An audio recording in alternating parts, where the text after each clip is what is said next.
See, most black people don't have a problem with white supremacy. I mean, we've been raised on a white Jesus, most of us. So we don't have a problem with white people being in charge. That's not a contradiction to the religious Negro mind, white people in charge. That doesn't bother most black folks, because if you grew up with a white Jesus image in your church, you already been conditioned to accept white domination and control over your life. That's not the problem, white people. The problem with Negroes is we want a better position within the hierarchy of white supremacy. And the minute our position improves,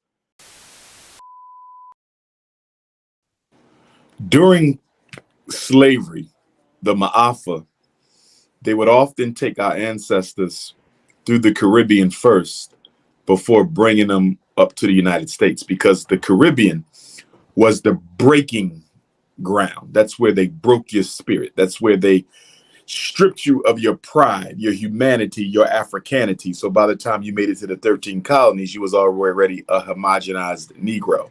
Now, not everybody went through the Caribbean. It's estimated that anywhere from 25 to 40% of us came straight from Africa to America. But a great deal of us went through the Caribbean so we could be, quote unquote, broken and seasoned. Well, I bring that up to say that that is exactly the function of the public school for black children in 21st century America. It is the ground through which they pass from their mother's womb into white society. It is the in-between period where they are taught how to be a Negro. They are taught their place. Their spirit is broken. Their natural fearlessness is taken away from them and replaced with anxiety at every turn whenever they're in the presence of a European. So public school's job is to breed the Negroes for the white power structure. They take an African, they process that child. An African comes in at kindergarten and he comes out a Negro in the 12th grade. That is the job of public education. And this is why you will never get true liberation for African people in America as long as we send our children to public school. The job of the public school is to teach black children, especially our boys, because they are the defenders and the perpetrators of the culture. The job is to teach the black male unequivocally that white people are in charge. They're supposed to stay in charge. God put them in charge. And because God put them in charge, the best position you can aspire to in life is to be number two to a white man who is number one. And this is why, when you spoke earlier about black people building their own power, acquiring control of their own destiny, something we don't even think about because we've been indoctrinated to believe that number one is a spot we need not aspire to. The greatest achievement of a Negro in America is to be the vice president or the president or the chair of the board, but never the owner. And we have to look at how our children are intimidated away from being power brokers. This society intimidates and manipulates black children away from having ultimate control of their destiny. If you look at our rappers, most of them don't own their labels. They have the money, but they don't have the power. So here we go again. We see the switching out. As I said, they switched out equality with democracy and made you think that voting was the road to the equality. And so with our young people, they switched out power with money, cash versus wealth. And so every rapper would get on TV with 20 stacks of money, probably owns nothing of significance. Same thing with our athletes and entertainers, 1 million cars. Well, cars mostly depreciate with value. You see, clothing depreciates with value. Sneakers depreciate with value. So they got us addicted to things that lose wealth and doesn't earn the wealth. And in order for us to change that unconscious programming, we're going to have to teach our children ourselves. But the problem there is financial responsibility to the black community isn't anything most of us are concerned with. Politicians are not concerned with it. We know the black church are not concerned with it. I mean, the black church gets most of black people's money. Every Sunday we drop millions into those church coffers nationally. But what does the black church do for black people? You can Not hardly a find a damn black thing. church with a school or a bank or anything like that. You see? And so They're the even new. when it comes to religion, we're still comfortable being on the bottom. Even religion can't convince black people that they deserve to be on top. If we know anybody, but shit, they're the new FBI anyway. Oh, Most of them absolutely. operating under the faith-based initiative. That's So, right.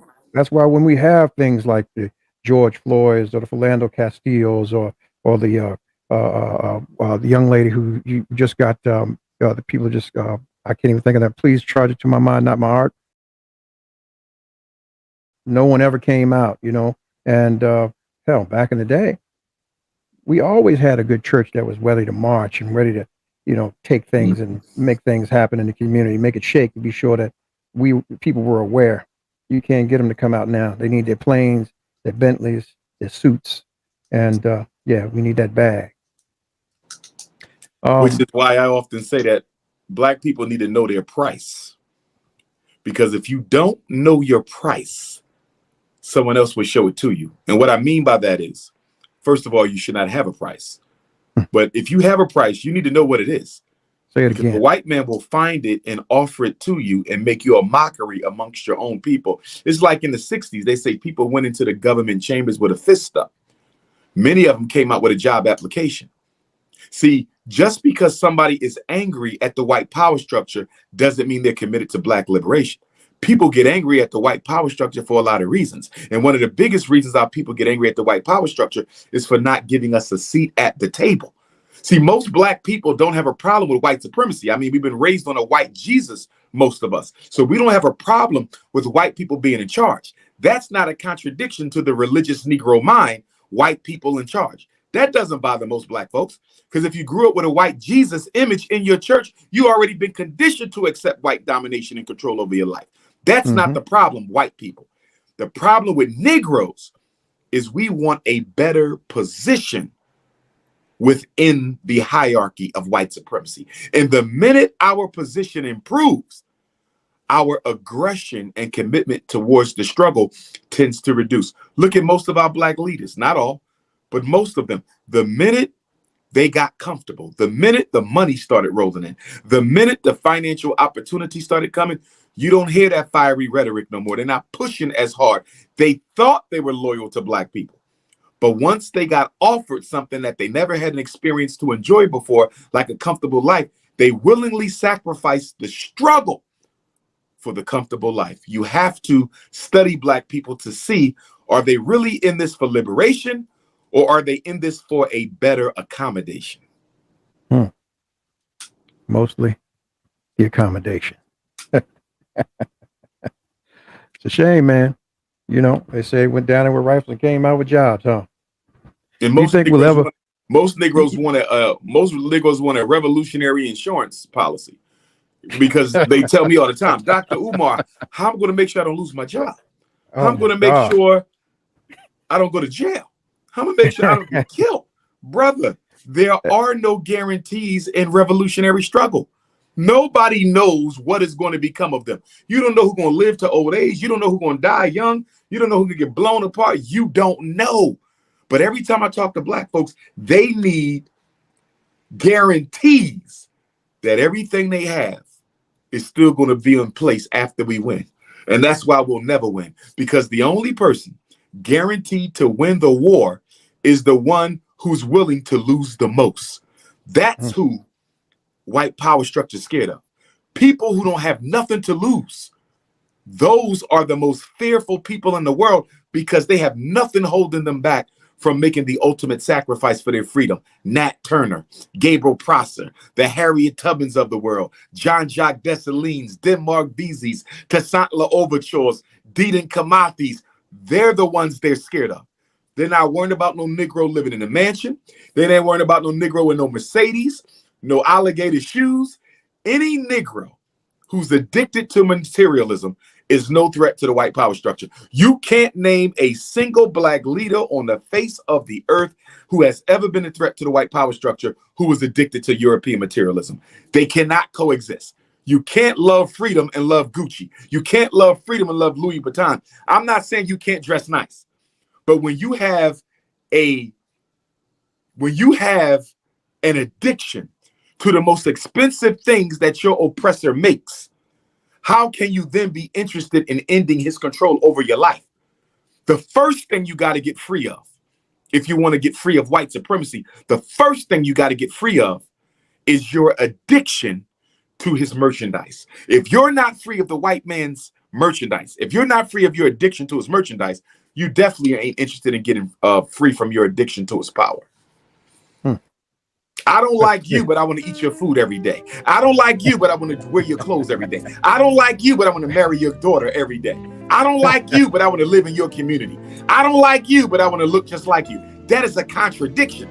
I want to be you, but I'm trying to end your control over me. It's a contradiction. Yeah. Contradiction. Correct.